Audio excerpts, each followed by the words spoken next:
Vous regardez KTG Culture Africa, chaîne 100% Culture Afrique. Abonnez-vous massivement.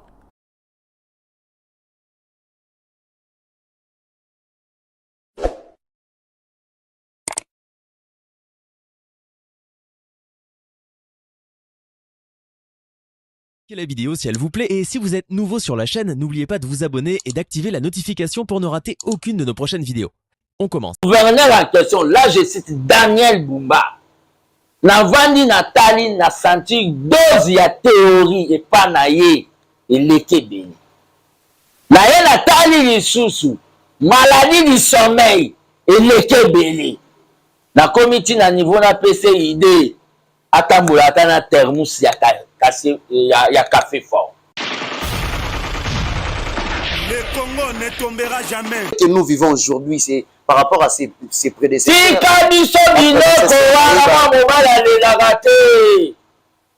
Je koko mulumba kota en intérim ya babengi vie na Argentine ngobi la bonne guérison place ça. Otikela bakinyo loro mobo oh Daniel Bumba ko pas même ko no dire ko lancer. Atikela bakinyo nini? Marché central à Sika. Ya Zambia si. Un gouverneur wazo balinga mbula te mbule loro nzambe asala. Mbule e daba mama maréchal balone la soma tembelo to mesana on depuis Mobutu na bandunda ya linga ngote. Alinga ngote pour mbule. C'est-à-dire quoi, il y a pas wabengi azala politique te. Le Congo ne tombera jamais. Willy Michiki, au moins là d'abord mamba Willy Michiki na linga ngote po Willy Michiki aleka na TV aloba que papa na biso nda akei kuna na hôpital so azongi ba okate loboko papa na biso ayate. Dans la ligne wana lo betien tise Willy Michiki nda azana kutanga akomela na kanela kae. Ola. Ozo komboa. Le Congo ne tombera jamais. Et je demande à Augustin Kabouya de convoquer avec un meeting dans l'Union sacrée. Pour l'Union sacrée, il y a des sous-marins comme les caméras, les Mbemba, des bateaux, jeu de mots. Le Congo ne tombera jamais. Via Betty, l'économie a échoué. À quelle assemblée nationale, selon Makamou, l'assemblée nationale, a dit les ans 280 personnels, il faut passer à Kouna, comme 2200. Depuis le Kouta Kochi, Moutabo Ngana Sepilane. Le Congo ne tombera jamais. Même à Kotona Mamba, avion Congo fait des fabages. Au Air Congo, dernièrement, Batikali Kuna dans l'aéroport, passager, Banadio, service à Air Congo, vous ne voyez pas qu'on est en train de jouer avec les gens. Personne ne peut TV, ma photo, moi, à télécharger dans le wifi, pas pour justifier embouteillage qui est dans Chine, dans Pékin, embouteillage est dans Dallas et Zara. Ah, ils sont Dallas. Problématique dans ce embouteillage. Car si là, ça va dans 100 jours, caméra ya, là, envoûtement, à son bon, ça va sauter des moutons. Le Congo ne tombera jamais. Ce n'est pas l'unique église. Église catholique est l'unique église. C'est toi, l'église du Loba. Il y a Condé et ça va plein de martyrs, 100 000 personnes. Dengue mon église catholique. Et là, l'église catholique. C'est là, et Pérez a tombé sa martyr. Tous les églises au Babi, il y a Kimbangis. Au monde de tout ça, là, 50-50. La catholique, tout ça fait 50-50 là-bas pour nous. L'église catholique va prendre un otage et pas 200 mots. Oh, bah, l'état civil marié, bah, bon, bah, bah, Italie, bah, Raïssa, Mbongo, bah, Papi, Cholé, bah, Sango, bah, Antichrist, mi, balé. Le coup, la bango, bah, quoi, bah, politicien en robe, bah, quand il y a l'église catholique. D'abord, on a eu son opinion. Dans le cadre de projet, il y a 145 territoires, mon Konzamboka, appelle ça 45 diocèses d'église catholique, Mbongo, il y a un développement. Baboya ndenge ni bazwaka babomba bamela ba continuer ko recevoir mabonza ba maman catholique ba pauvre maman catholique. Il j'ai vigile la lingete kende kuno ba mabambongo wana. Tomo Le Congo ne tombera jamais. Ni école.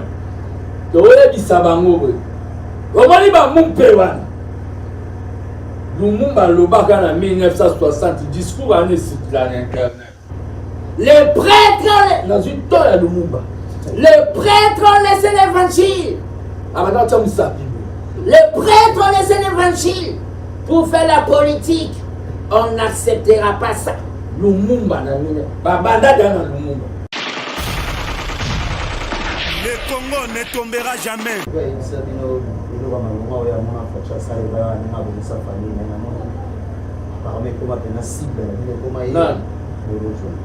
Moutaza esprit de mort alinga bakanga e kwa bota kasho ba kotisele mbongo na diaspora.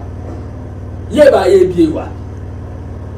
Yeba yebiwa papa na micro na bino alekaka. Yeba yebiye. Yebo kene na Congo profonde nga na ba matadi na beta ba plein na ba terrain net na ba terre claque ba vidéo ça. Yebo kene na ba katanga ba zone Moïse Katumbi za roi na kena sali ba plein pe na abike Katumbi atongia aéroport soit tie makolo ba okange. Ce sont des idées que vous fabriquez, je vous félicite. Je vous félicite. Le Congo ne tombera jamais. Qu'est-ce que moi je n'ai pas dit quand nous avons pris le pouvoir? Mais il y a eu des gens qui ont un très spécial. Le roi va camérer. Comme si Bango, Babatina, Bambemba, Bakenda, table, on pose la indépendance, le roi va avoir beau du temps, on va tomber. Tu vas avoir la politique après mon bout. La bise peut tomber avant, tu vois.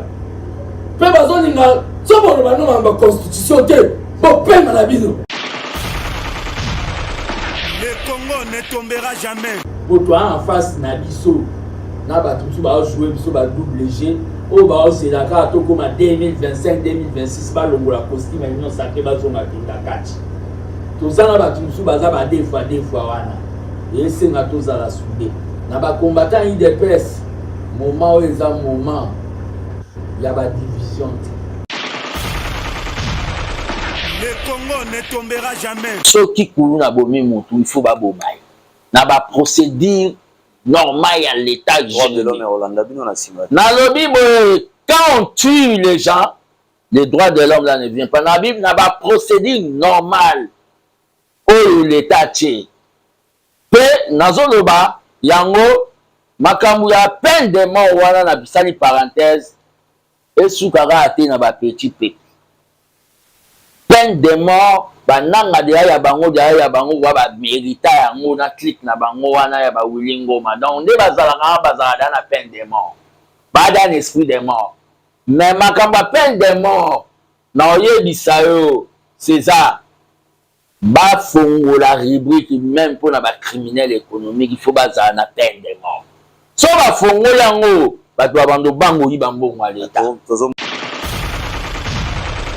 Le Congo ne tombera jamais. Nous émettons depuis Kinshasa, mesdames et messieurs, bonjour et bienvenue sur votre chaîne Le Congo ne tombera jamais. Cette émission de ce week-end, nous allons recevoir pour vous Fils Mokoko, qui est l'un des combattants au Bunda et aujourd'hui il encadre une structure qu'on appelle ABT et avec lui qu'on va essayer d'analyser l'actualité politique en République démocratique du Congo. Fils Mokoko, bonjour. Bonjour César, Mikole Belé. Tozalit, yondera mtolini sur le plateau na bisoté. Non, naza omoni depuis nazonga na logique ya parti sous l'égide ya mwana mboko Bistek Abuya mwana Bouté l'honorable et comment au senga il faut ko zela ga o ba bengi ba élément ya langage. Donc, malgré l'indépendance, il y a expression zali, cause à l'élément et à langage, parce que nous sommes un parti organisé et moi j'évite de faire la communication, communicateur privé des chefs de l'État sans ordonnance. Donc, tant que le secrétaire national honoraire, si le chef me dit des choses à dire, si je fais des analyses, on a soumettre un chef à valider, là, je peux communiquer. Vraiment, merci beaucoup, Fils Mokoko. Le Conseil de sécurité des Nations Unies se tenait hier, c'était le vendredi 20 décembre, avec tout ce qui s'est passé. La rencontre de tripartite pour la rencontre de paix. Nani Ansouele, qui l'absence de Paul Kagame, mais cette sommet se tenait hier. 0 sanction pour le Rwanda. Et puis, on a encore renouvelé une année de plus pour la MONUSCO à l'est du pays. Je ne sais pas, quelle lecture faites-vous par rapport à ces sujets? D'abord, le Conseil de sécurité, c'est bien, c'est le Conseil des Nations Unies. Pour nous, d'abord, tant que Baba de la jeunesse, un nationaliste, un panafricaniste, master ya président Sénégal, master ya général, ya président ya Burkina Faso, ya Mali. Donc, ce sont des révolutionnaires. Il y a un ya Niger, Mamadou Doumbouya. Donc, pour nous, tant que Baba de la jeunesse, les Nations Unies là,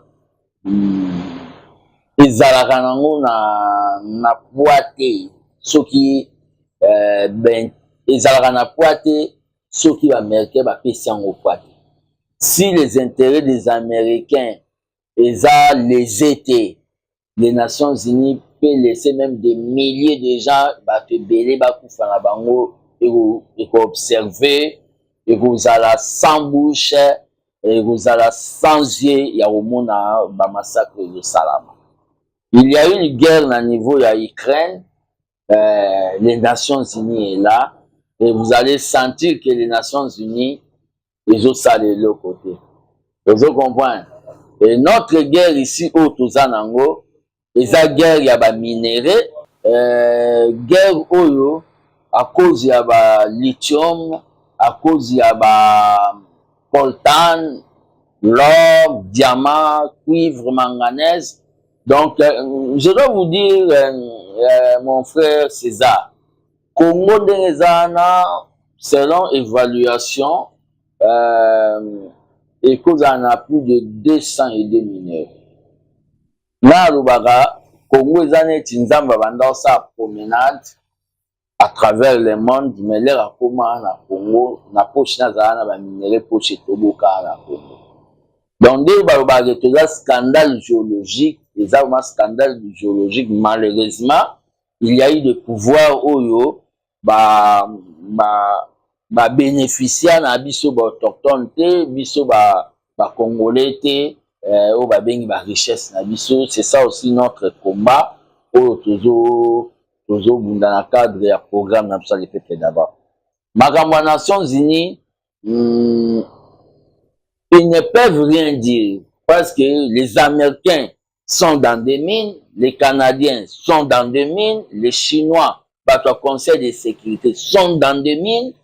Ils ne peuvent rien dire pour les internationaux, na bango, la société internationale, ou ba manipuler beta na bango, ou ba influence na beta ou na tangi ba combo, ils sont dans des mines.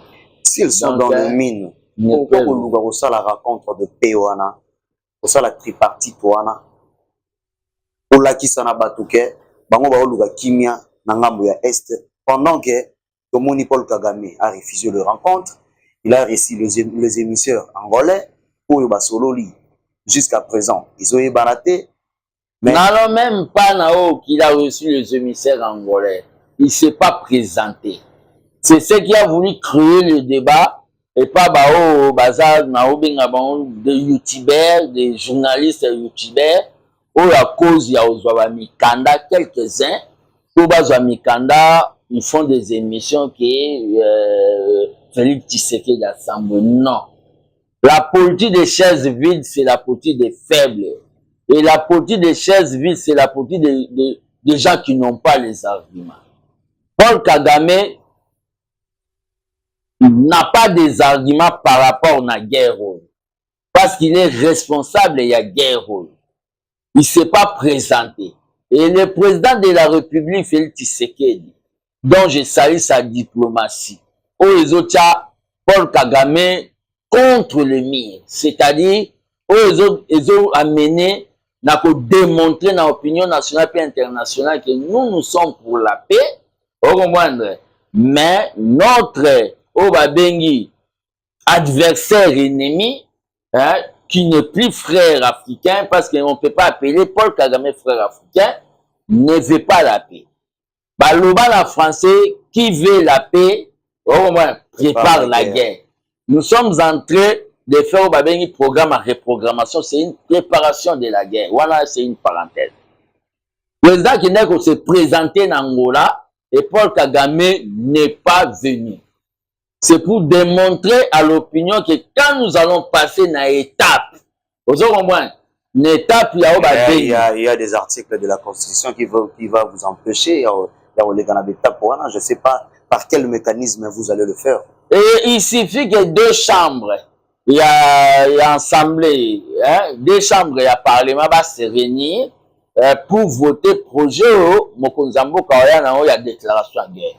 C'est pour ça que je suis en train d'interpeller le président, il y a deux chambres, avec tout le respect. Ils sont là, le pays est en guerre. Vous comprenez? Ils sont là, le pays est en guerre. Ils doivent prendre une décision courageuse. Vous comprenez? De faire une déclaration de guerre. Quand on va faire la déclaration de guerre vis-à-vis à Rwanda, il n'y aura plus d'ambassade à Rwanda, il n'y aura plus de il y a moins de relations, Mike Misusu et Tikala dans le cadre, il y a sous-région dans Rwanda. Mais cette déclaration, c'est un courage politique.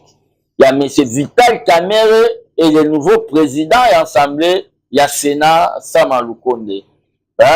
Donc, il va la déclaration de guerre.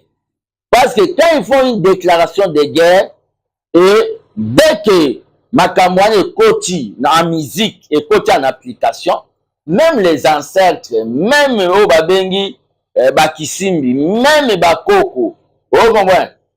Bakoye Baki Mboka et côté n'état pas guerre. Même ba programme, il y a Obabengi, il y a ba télévision, il y a ba radio. Et qu'on s'adapte à programme, il y a guerre. La vie courante à ba Congolais, et qu'on s'adapte à programme, il y a guerre. C'est là où maintenant, avec on a beaucoup plus de sérieux, ba koki kwa ko sala Obabengi effort de guerre pour peuple siko akoka ko bandeni ni ko participer dans mambo ya guerre. Makambo il y a absence, il y a Paul Kagame. Notre diplomatie a reçu que notre diplomatie est tellement place moro, est tellement ngui. Donc notre diplomatie, César, mon frère, est tellement fixe. Rwanda y pour Alobake, il faut gouvernement, il y a RDC et négocier na ba M23. Oui, hier, tout le monde a eu même dans le Conseil de ministres, le président de la République était catégorique à bout une négociation à M23. Faut-il catégorique? S'il s'agit que Guerre ça a 50 ans, mais il ne négociera pas avec le M23. Il y a eu Obabengi, Makambuya, Obabengi, il y a Nairobi. Au gouvernement a sangisa qui ba groupe union soit armé. Na cadre ya kosola na bango, koyeba ndeni ba olongwa na minduki, so ba koma parti politique, so ba osala insertion sociale na bango, gouvernement avait fait ses boulots. M23 a mis l'ongoli na Magamuya Nairobi. Comme si y aza unita, comme si y aza quel genre de rébellion. Ok, ezao ba une sale rébellion. Oyo Rwanda nde azobunda. Vous comprendre? Une sale rébellion au Rwanda nde azobunda lati nde poso. Et le président de la République à ce moment ne mâche pas les mots.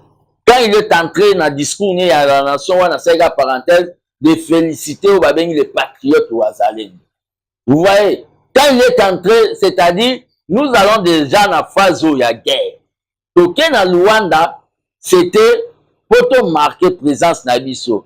Toyebaki ke Kagame akoyate. Oyo linga sala ke ayambi ya émissaire ya Luanda. D'abord, Ezao Babengi, il veut tromper l'opinion. Mais personnellement, tant que Baba de la jeunesse, tu serais dans le Nouveau Testament, on peut respecter les négociations quand il y a seulement Babengi équilibre des forces sur les terrains. Apparemment, son absence, c'est ça la opère, hein? Non, les autres, ça la perte. Les autres, ça la perte. Si ça la perte, on allait accepter proposition à l'Obaki 1-23 Aya. Il n'y aura pas de négociation avec Obabengi, terroriste et 1-23. Vous comprenez? il n'y aura pas de négociation. C'est pour cela, même les États-Unis, oh, bazobundisa ba terroriste, oh, ben, il y a État islamique. Mais quand ils voient qu'il y a un groupe terroriste, oh, ils ont bombarde d'églises. M23 tue dans des églises. M23 tue des enfants. M23 laisse des veuves et des orphelins. C'est un groupe qualifié terroriste. Les États-Unis gardent silence. La France garde silence. Oh, comment? Tout ça, ça démontre que il faut que dans le principe, aide-toi, le ciel t'aidera. J'avais suivi pour terminer le président à Mali, le jeune homme, le chef d'État à Mali, le militaire. Ayebi militaire malien suite à mon terrorisme. S'il s'agit d'aller voir même vos ancêtres, s'il s'agit d'aller dans la profondeur, il y a ce qui est authentique, c'est-à-dire Bokoko. Allez-y. Nous devons terminer avec les terroristes. Donc, le problème est ça, budget, il faut beaucoup plus focaliser dans la bengi armée pour un nouveau richité. Budget, donc il doit y avoir un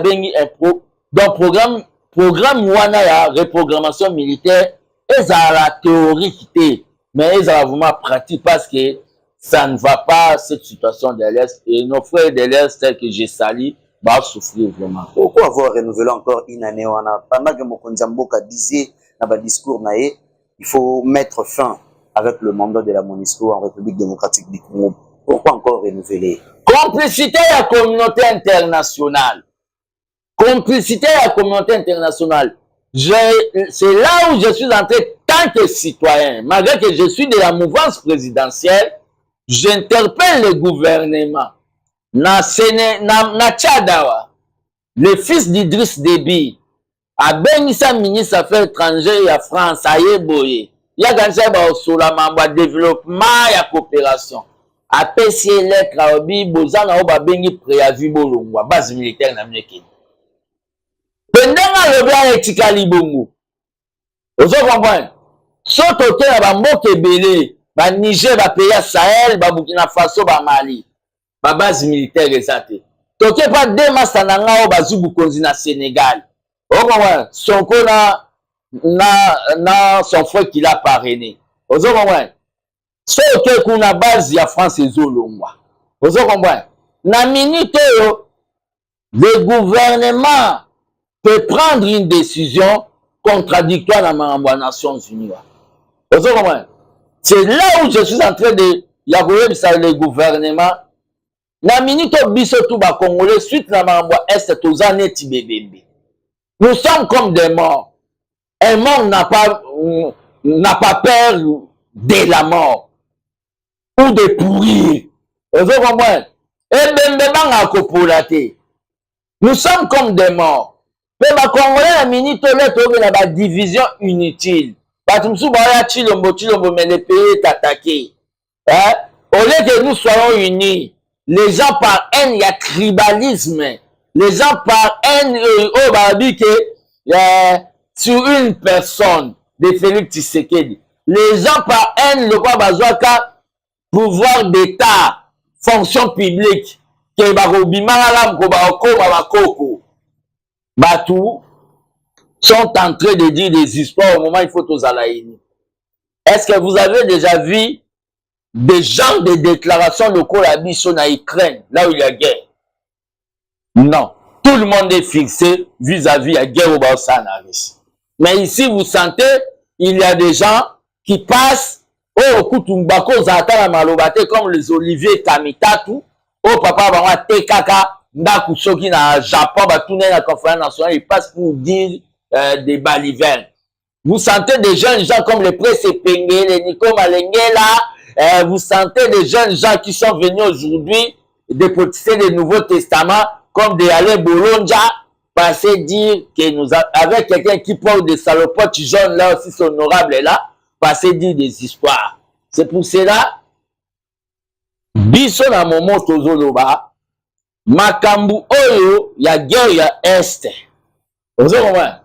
Ça demande qu'on puisse prendre des décisions courageuses.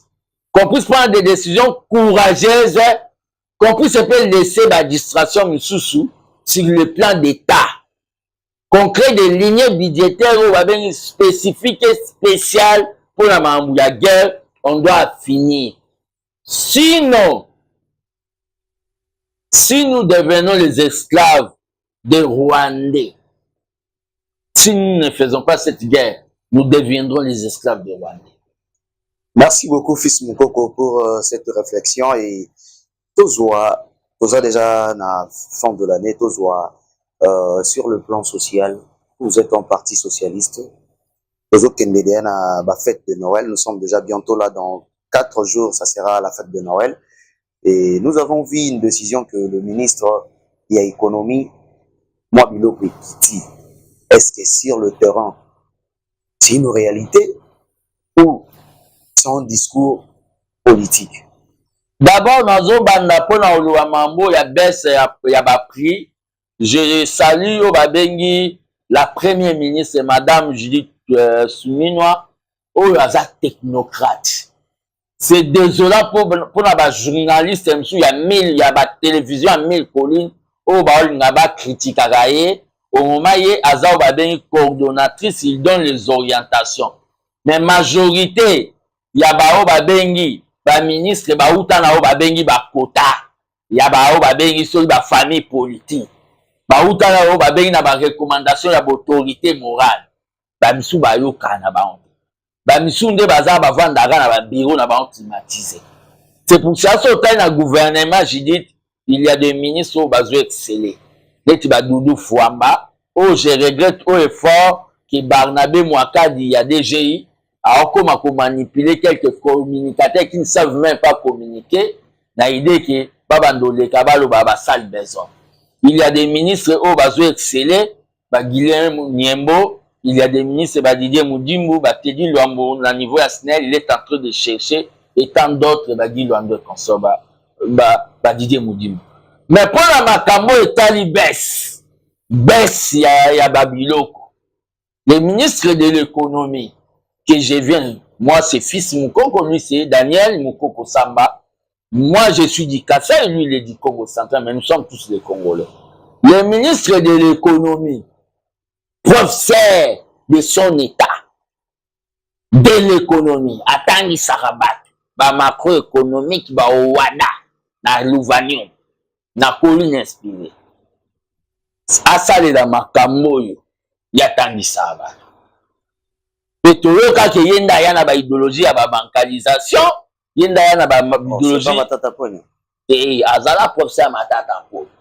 Yenda bandai ko sa lera longo ilala po yenda za ko nzungu mukoko sa. Mais na minute baté ayebake, il ne fait pas la science là-bas, c'est la politique. Là-bas, c'est la politique c'est une science. Oh ouais, la politique précède les droits, excusez-moi, la politique précède les droits, la politique aussi, je peux dire, gère l'économie.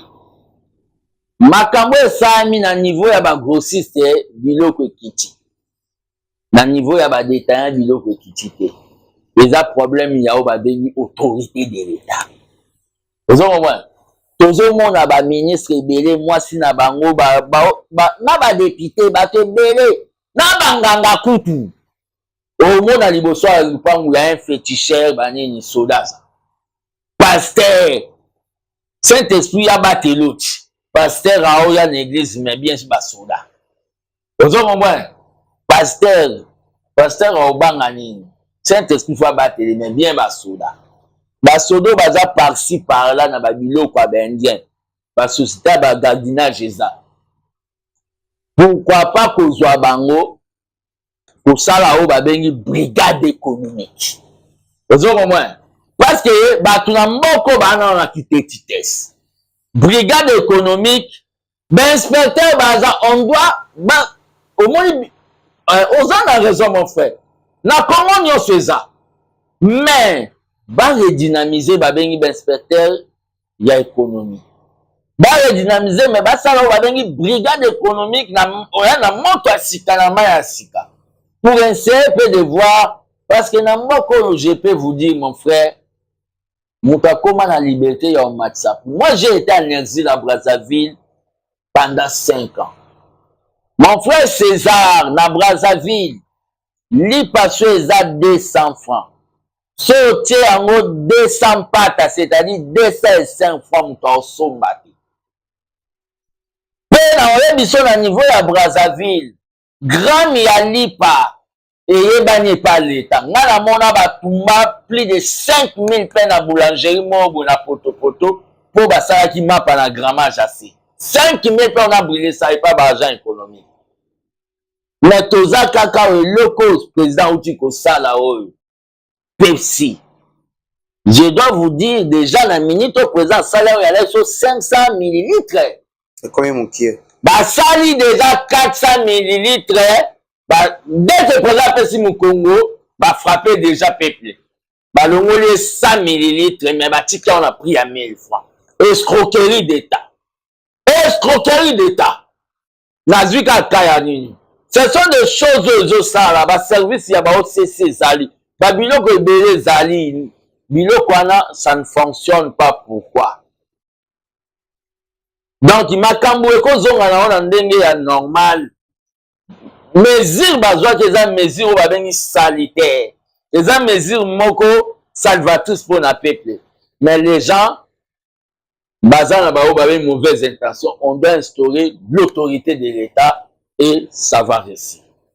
Merci beaucoup, on doit instaurer l'autorité de l'État pour réussir. Fils Moukoko, tout le monde a déjà car la milieu social là. Tout le monde a opération d'Obo et Bandaki. Ça fait un temps. Avec de Koulouna, insécurité totale dans la ville à Kinshasa. Et maintenant, comme on a moins stabilité comme au quota. Hier, on a assisté à un procès, ils allaient commis à Kisansou. Mais à notre grande surprise, tant il y avait 6 détenus au Bazalaki absent. Est-ce que l'opération d'Oboana, ils ont abattu, ils ont landela, banawana à la lettre. Le problème qu'il y a, c'est quoi? Ministère public et Zali. Et à part ça, on a des défaillances autour.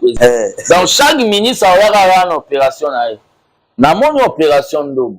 Mais il faut y aller dans une norme. C'est-à-dire, on ne doit pas pour la marketing audiovisuel commencer à arrêter les jeunes gens même n'a pas venu. Toi, on a Iran. On arrête les jeunes gens même n'a pas venu. Au moment où ils ne sont pas au béni bakuluna. Pour dénicher ba pétio ba osala ba actua ya ba machete banini. Je te dis to comité na niveau moboé bakuluna ba informatiser réseau.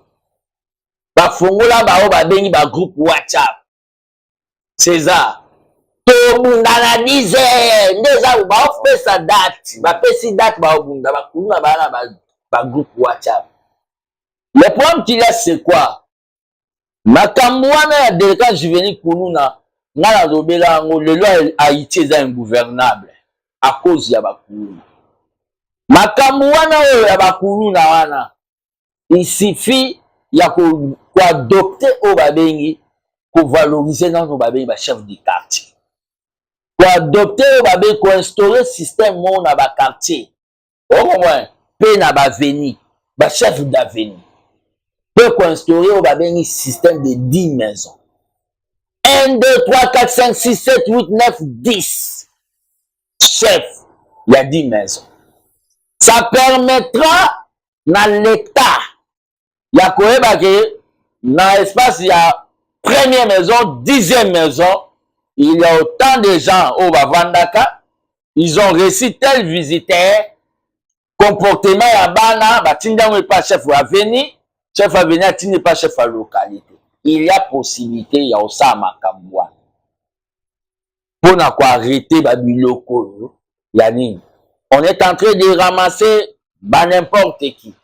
Puis monter en haut, ceux qui sont dans la banque, ils ont 300 000. Ba commando ba na opération ba patrouille.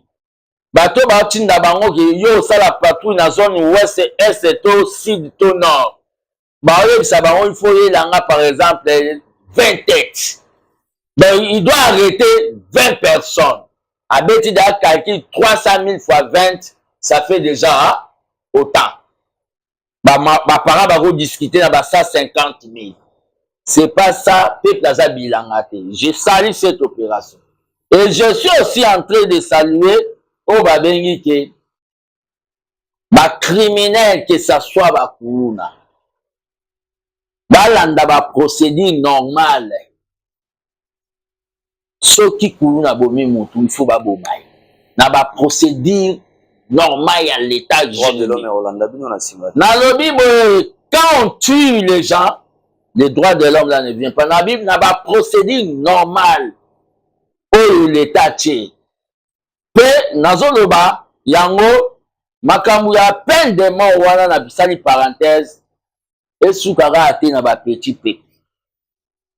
Peine de mort bananga de ya bango wa ba mérita yango na clique na bango wana ya ba wilingo ma. Donc nde bazala na peine de mort. Ba dans esprit de mort. Mais makambu peine de mort na oyebisa yo César ba fongo la rubrique même pour na ba criminel économique il faut bazala na peine de mort. So ba fongo yango bato abando bango yi bambongo à l'état. Tozomona Willy Michik a kotisaki motion de défiance contre ministre ya ITPR oyo mbongo disparaître kaka boye ti lelo depuis ba kotisa motion wana.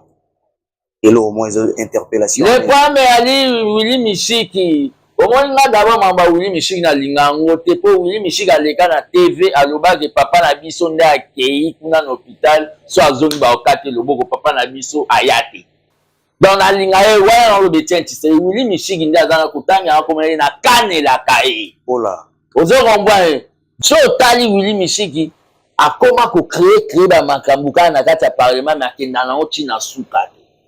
Aza député membre ya ba projet pe ba motion inachevé pe ba point de vue inachevé. Achana oboye. Mbongo wana ezalaki destiné po etonga banzela, mais aujourd'hui nous avons un sérieux problème na ville ya Kinshasa. Mbula soki beti, totambola na yo omona ke ça ne va pas. Wana to lobe mbongo ya est destiné ba tonga banzela, il doit y avoir audit. Ozo moi na minito bako baka atele ministre du savoir ibi non, il doit y avoir des enquêtes pour établir la responsabilité. Makamba banzele kufa. Majorité ya ba makadamo même na ville ya Kinshasa.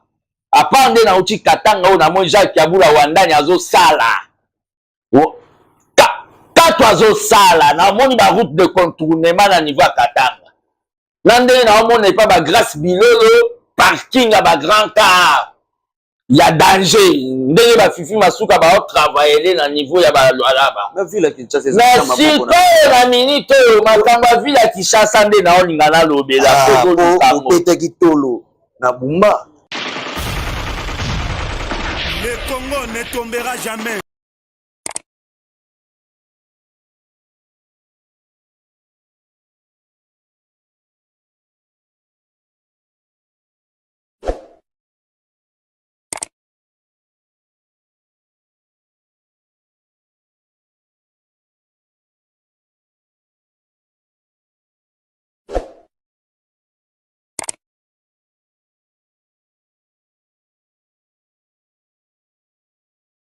La vidéo si elle vous plaît et si vous êtes nouveau sur la chaîne, n'oubliez pas de vous abonner et d'activer la notification pour ne rater aucune de nos prochaines vidéos.